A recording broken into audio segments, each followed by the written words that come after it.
Relationships are actually, like, we need them to survive, and the human brain is a social organ that is more social than the brain of any other creature ever on the planet.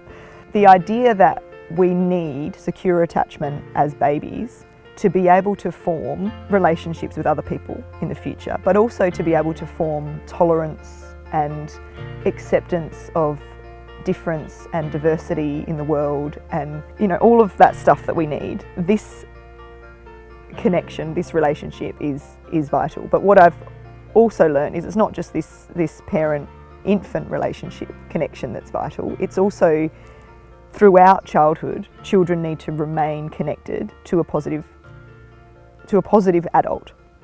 So there's been research done that looks at children who have had traumatic instances that have happened in their life, and but they've had a connection with an adult. It might be a parent, or it might be a good teacher at the right time, or whoever it was, but an adult who really cared about their well-being and who really connected with them. And those children who had traumatic experiences, compared to the children who had traumatic experience who didn't have that connection, had much better outcomes throughout their adult life because of that connection.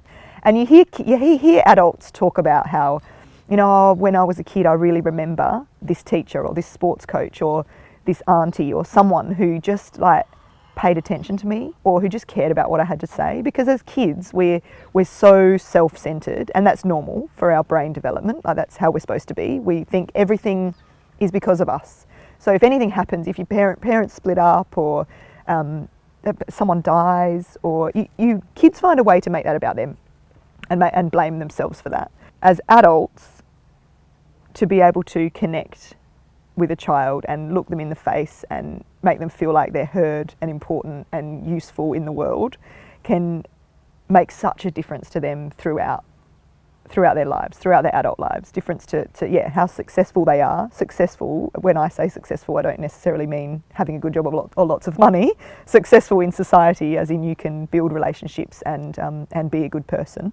So kids who have those deeper connections with a parent, and a trusting and open relationship with a parent, are less likely to take significant risks. All teenagers take risks, but if you know that there is someone who cares enough about you and who you want to do the right thing by, then you're more likely to think of that person and how the risks that you're about to take could impact on that person if you've got that relationship.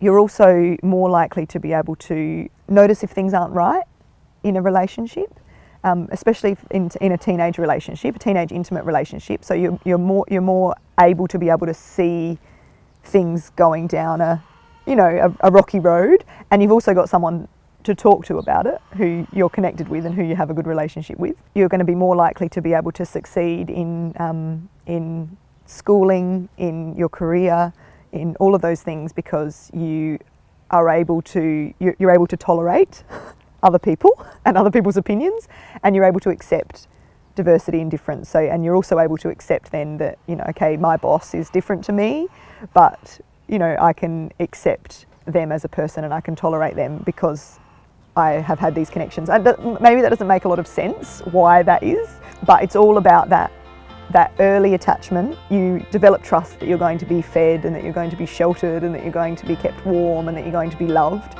And then from there, you then develop that ability to be able to accept those things from other people and form relationships with other people. So it's like steps. There's that progression, and then after that comes the tolerance, and then after the tolerance comes the acceptance. So if we develop those things in that order through childhood, then as adults we're able to function better in the world.